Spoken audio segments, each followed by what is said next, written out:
Beyond the Forecast with Grant Tosterud, the science of weather in New Mexico. What makes the land of enchantment so unique? To understand, let's go Beyond the Forecast. Hello and welcome to another episode of Beyond the Forecast, where we get a chance to dive deep into the science of New Mexico's weather. I'm Chief Meteorologist Grant Tosterud.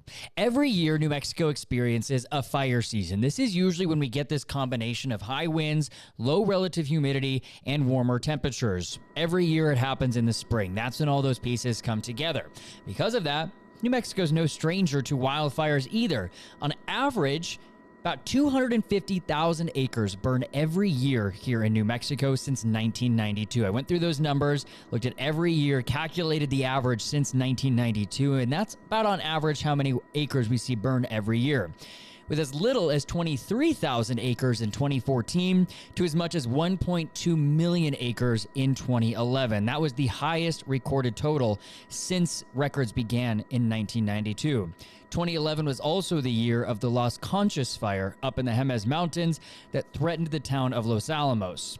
Over 500,000 acres burned, though, in New Mexico in the year 2000, with another fire that began in the Jemez Mountains, this one impacting Los Alamos, and it still leaves its mark on the Jemez and Los Alamos 25 years later. Of course, we're talking about the Cerro Grande Fire here. This fire began up in the Jemez Mountains just outside of Los Alamos on May 4th and lasted all the way through July 20th in 2000. This was a prescribed burn that became uncontrolled due to high winds and drought conditions. Weather conditions created a perfect storm, too, that allowed for that prescribed burn to escape control and evolve into a devastating wildfire that many New Mexicans still remember to this day.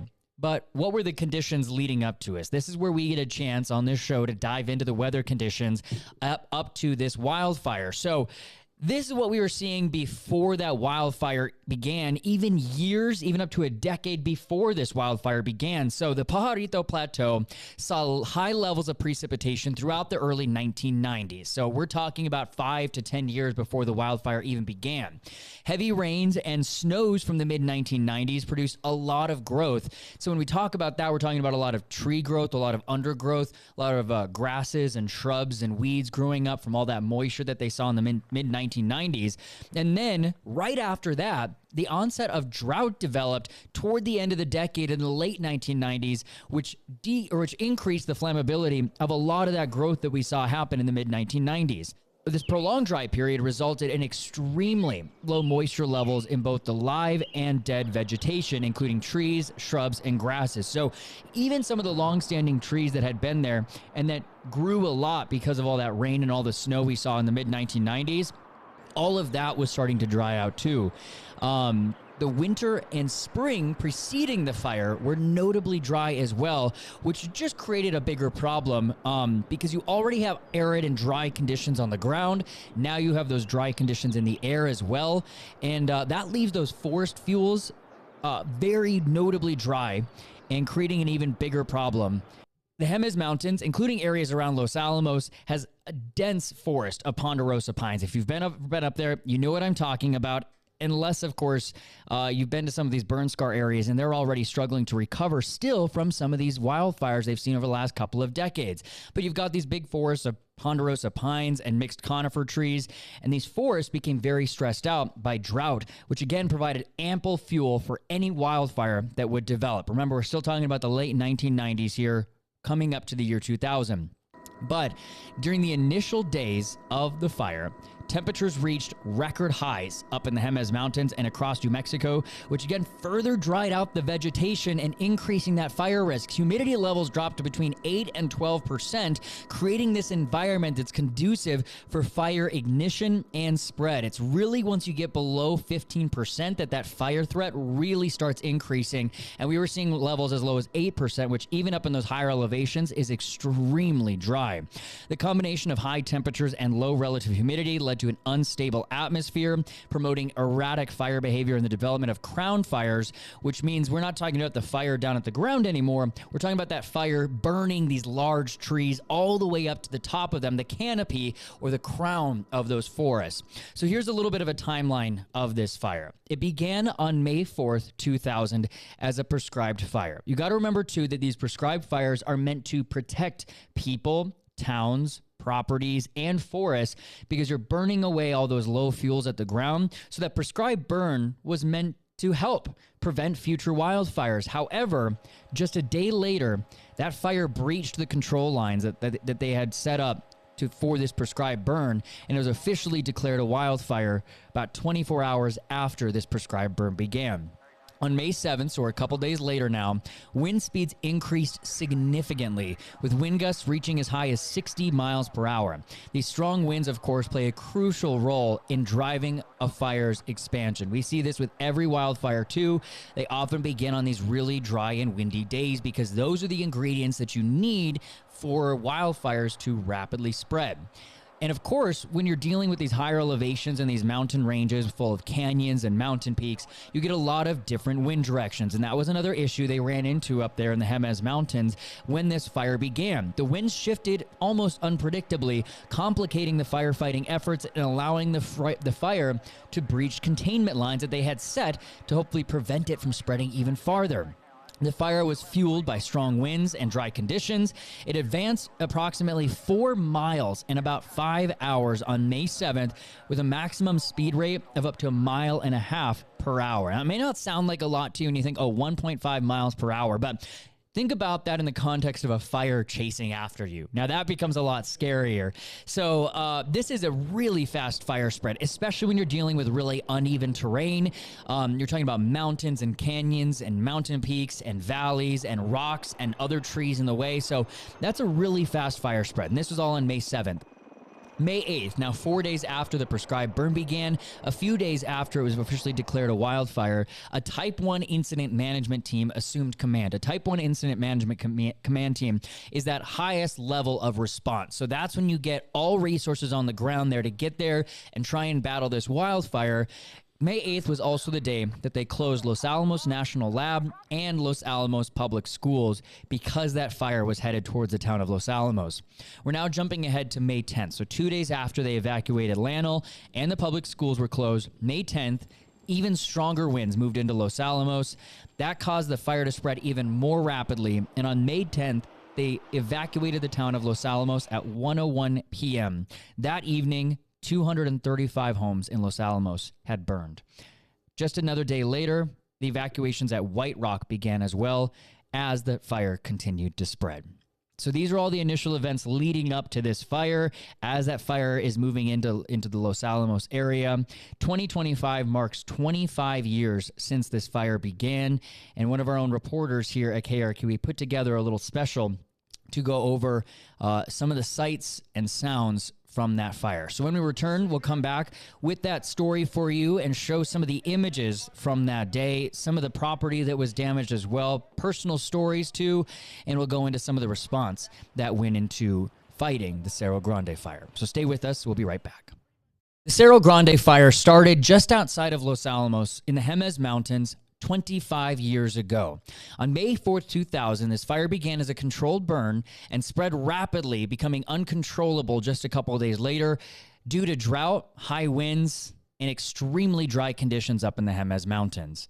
We're coming up on the 25th year anniversary now in the year 2025, and Jordan Honeycutt, a reporter here at KRQE, put together a fantastic piece about the response that went into fighting the Cerro Grande fire. Here's that story. For days, Los Alamos residents watched the sky as the forest near their homes began to burn. What had started as a way to control forest fires instead turned into a nightmare. KRQE News 13 had around-the-clock coverage from the sky and the ground. This is an inferno. Several homes are on fire, and here's the front end of the fire. Moving back into the forest, more homes are just down the road, and the wind only continues to push this fire. So how did the fire start? On May 4th, 2000, the National Park Service started a prescribed burn, but several critical errors were made before the fire started. They didn't plan for the level of complexity and the level of the possibility of escape given the place where they were burning. The crew was basically understaffed. They had not brought in enough people to do what needed to be done in order to hold the fire. Had they understood the complexity of what they were doing realistically and not made some key bad assumptions, they would have had a lot more people up there, or better yet, they would have said, now is not the time to do this fire. Let's wait till fall when things are wetter. According to a report, the fire burned quicker than expected, and with high winds, it grew out of control. The winds carried evidently some embers. We're not ruling out anything at this point over the line, and that's what started the main blaze. This was described to me as a cloud. Imagine a cloud filled with burning cigarettes. I mean, as in burning cigarettes. That cloud went over the fire line and boom, like a bomb exploded on the other side of the fire line. With the fire moving toward Los Alamos and Los Alamos National Lab, crews faced a tough challenge. Because it's moving so rapidly, it's very dangerous to even contemplate putting people in front of it. They set up fire lines to prevent the fire from going past the line. They actually believe that the fire jumped from a mile away in one of the hot spots given the wind and the condition. In some cases, it's burned so hot that the ash is a foot deep or more. And in some places, the soil is sterilized and may even look like glass beads where the atomic bomb was first exploded. As the fire raged, the decision was made to evacuate Los Alamos. We start driving around Los Alamos and we're left, right? Everybody's leaving Los Alamos. And there are literally fires starting in people's front yards. And I'm out there stomping out fires. And they tell me that 3,000 houses are going to burn that night in Los Alamos, which is just staggering. And I'm there, and I get emotional every time I talk about this. But that evening, early evening, in rolls dozens of fire trucks from surrounding communities into Los Alamos. And oh my gosh, I mean, unbelievable.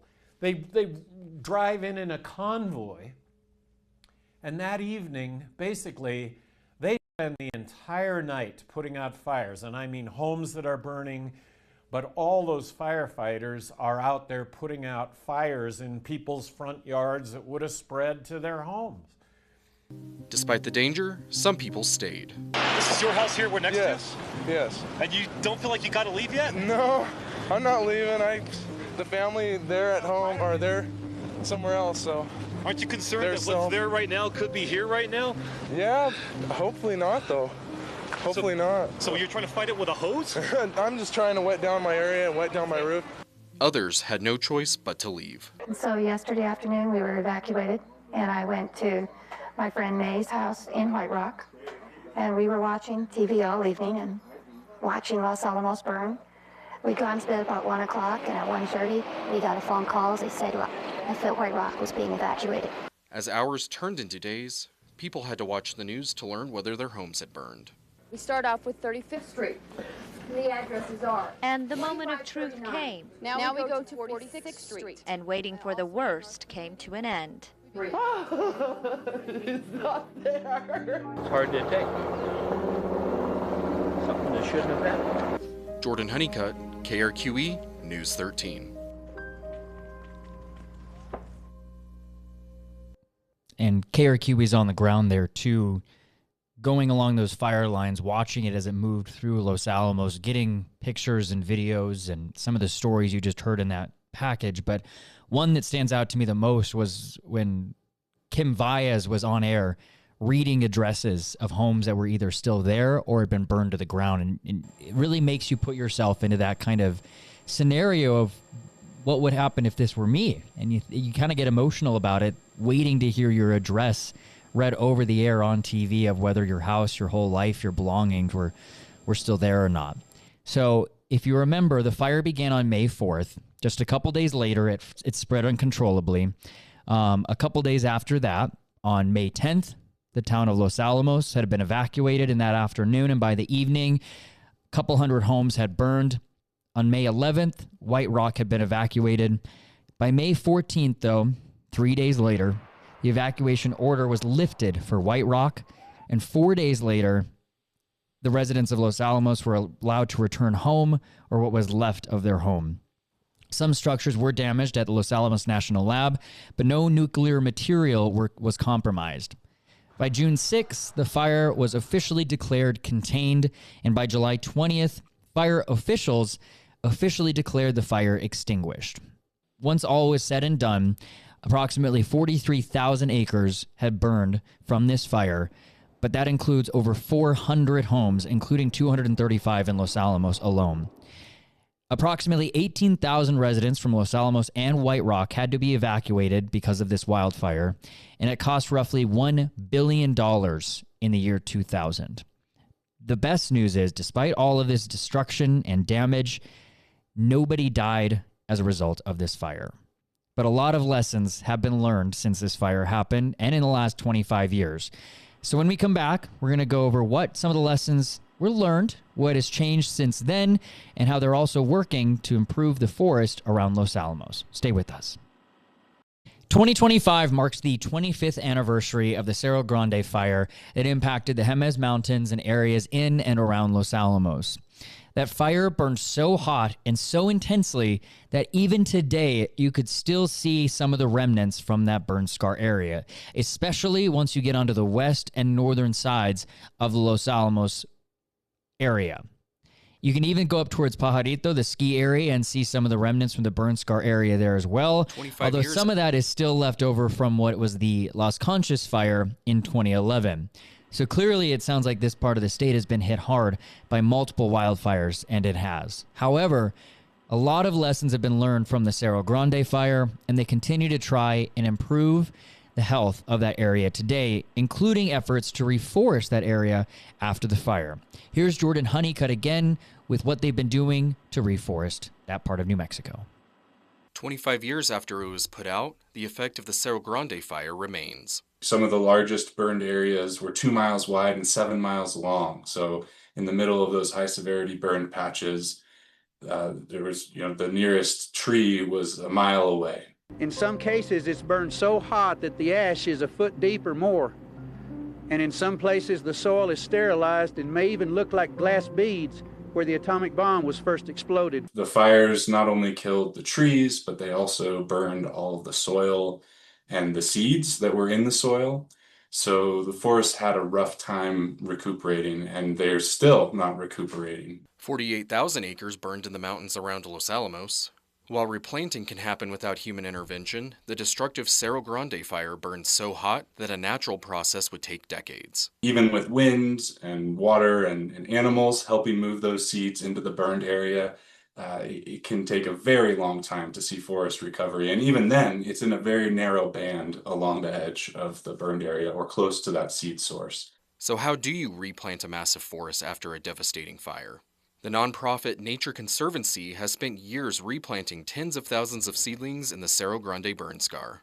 The practices that are standard elsewhere don't really work here. We have extremely high seedling mortality when we're planting trees, and germination of seeds that are planted as well, very low. The state and the U.S. Forest Service are also ramping up seedling production for New Mexico with an expanded reforestation center in Mora, expected to eventually produce 5 million seedlings per year. We're on the cutting edge of reforestation.